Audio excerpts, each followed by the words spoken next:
حضرت ابراہیم علیہ السلام نے اپنے بیٹے کو ذبح کر کے کوشش کر کے ذبح کرنے کی بتا دیا کہ میں اللہ کا خلیل اسی وجہ سے ہوں کہ اللہ کے حکم کے مقابلے میں نے اپنی عقل کو استعمال نہیں کیا. تو ان تمام باتوں کا جواب ہو گیا. پہلا سوال یہ تھا کہ دنیا میں ایک دن میں اتنے کروڑوں جانور مسلمان کاٹ پیٹ کے چاپے علیحدہ کر دیتے ہیں ان کی, اس سے خوراک کے ذخیرے ختم ہو جاتے ہیں. ہمارا جواب کیا ہے؟ ہونے دو. کیا جواب ہے؟ بولو بھائی. ہونے دو. ہونے دو. خوراک کا جو خالق ہے ان جانوروں کو پیدا کرنے والا کون ہے؟ اللہ.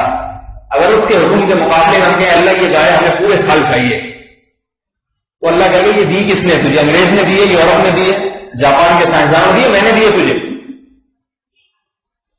ہوگا کون ہے یہ کہنے والا کہ میں نہیں کاٹوں گا ابھی.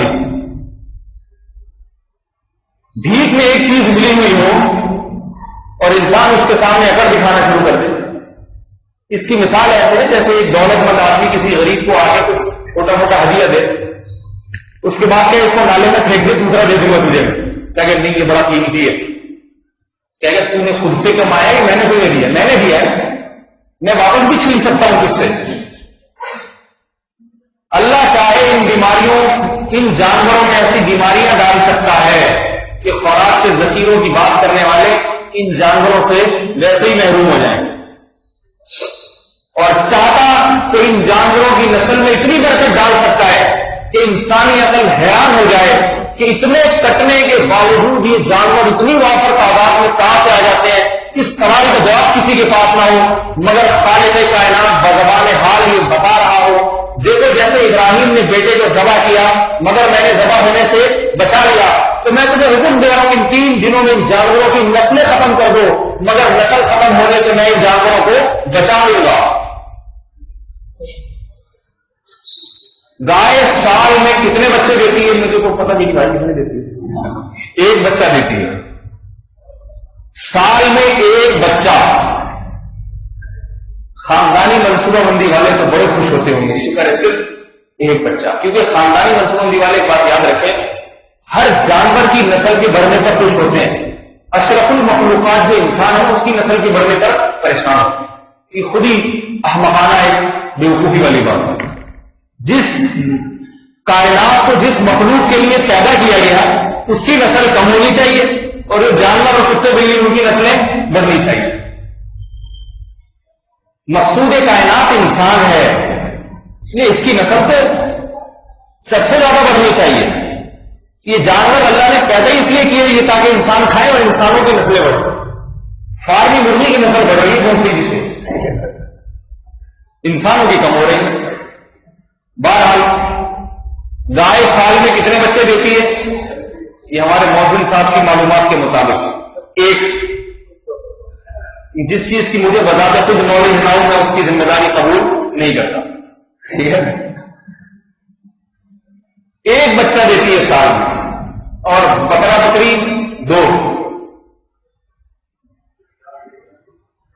بچے دیتی ہے. 4 تو کوئی میرا خیال ہے بہت ہی کوئی خاص خاندانی قسم کی بکری ہوگی جو 4 بچے دیتی ہوگی. تو عقل یہ تسلیم کرتی ہے کہ اتنی بڑی تعداد میں ان جانوروں کو کاٹ پیٹ کے ٹکا بوٹی بنا دیا جائے, اور پھر اگلے سال اس سے بڑی تعداد میں یہ وافر مقدار میں موجود ہوں. عقل تسلیم کرتی ہے اسے. بولو بھائی. اور پورے سال بھی کٹتے رہے, یا تو ایسا ہوتا نا بقرعید میں کٹتے پھر ان کی نسل بڑھانے کی فکر میں لگ جاتے ہیں, صرف اگلے پورے سال کٹتے ہیں. آپ یہاں نیو کراچی میں ایک وہ مسبہ خانہ ہے, وہاں جائیں وہ کسائیوں کا بہت بڑا وہ حساب کتاب ہے, وہاں پہ دکانیں ہیں. روزانہ صبح درجن اور سینکڑوں جانور کٹ کے آتے ہیں تازہ تازہ. 2 دانت کے بچڑے روز وافر مقدار میں کٹ رہے ہیں. یہ تو ایک ایریا ہے, کراچی میں پتہ نہیں اتنے ایسے کتنے مسبہ خانے ہیں, اور پورے ملک میں لگائیں تو ایک الگ. اتنا کٹ رہا ہے روز کے حساب سے, روز کٹنے والا جانور روز. مہینے میں یا سال میں ایک دفعہ کی بات نہیں ہے, ہفتے کی بات نہیں ہے, روزانہ کٹنے والا جانور پورے ملک میں. اور ایکسپورٹ بھی بے پناہ ہو رہا ہے. اصل گوشت جو ہے نا وہ تو ایکسپورٹ ہو رہا ہے، خود بھی کھا رہے ہیں، دنیا کو بھی کھلا رہے ہیں۔ خانپور سے روزانہ 1000 بکرا اونٹ پہ سوار ہو رہا ہے، بکرے بھی اونچے اونچے، 1000 بکرا روز کا بک ہو رہا ہے۔ یہ رپورٹ بھی 4-5 سال پرانی بتا رہا ہوں۔ خانپور سے کراچی یا ادھر نہیں آتا ہے، پورٹ پہ سوار ہو رہا ہے، 1000 بکرا روزانہ ایکسپورٹ ہو رہا ہے۔ مگر آپ کو بکروں اور بکریوں کے ریوڑ میں، دمبوں کے ریوڑ میں اور گائے کے ریوڑ میں کبھی کبھی نظر نہیں آئے گی۔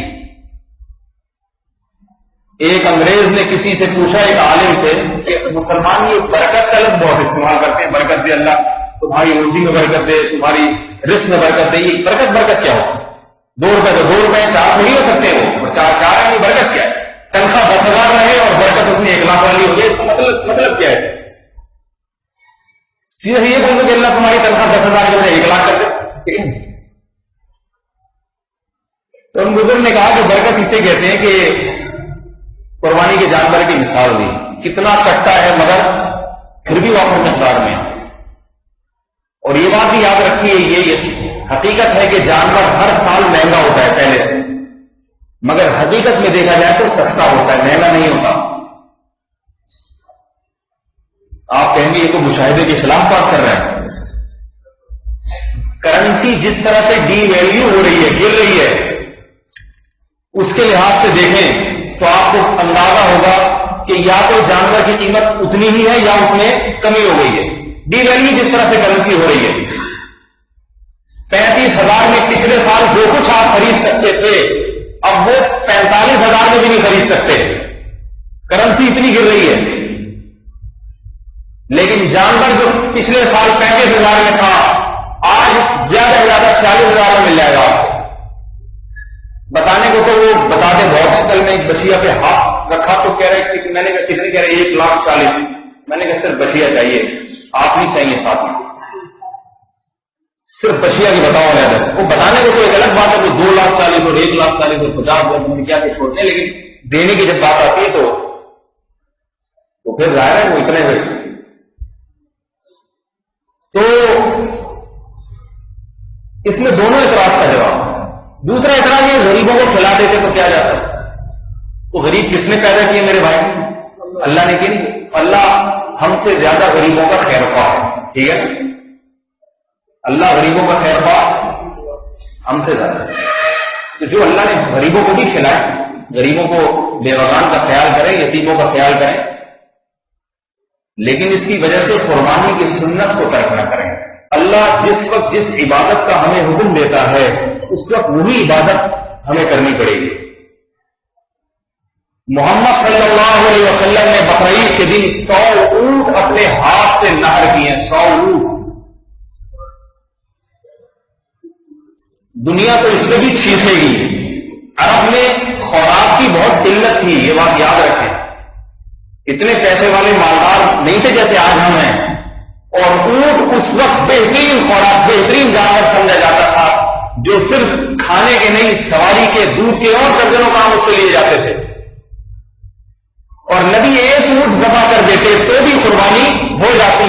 100 اونٹ اپنے ہاتھ سے نہر کرنا اس کی علامت ہے کہ جب خدا خالق کائنات کوئی حکم دے دے تو پھر یہ نہ دیکھو کہ اس کا انجام کیا ہوگا، انجام اس خالق اور مالک کے سپرد کر دو۔ سمجھ میں آ رہی ہے بات؟ قربانی کی سب سے بڑی حکمت یہ ہے کہ مسلمان پوری دنیا والوں کو یہ بتاتے ہیں، بزبان حال اپنے عمل سے بتاتے ہیں کہ مسلمان خالق کائنات کے حکم کے سامنے کسی کی نہیں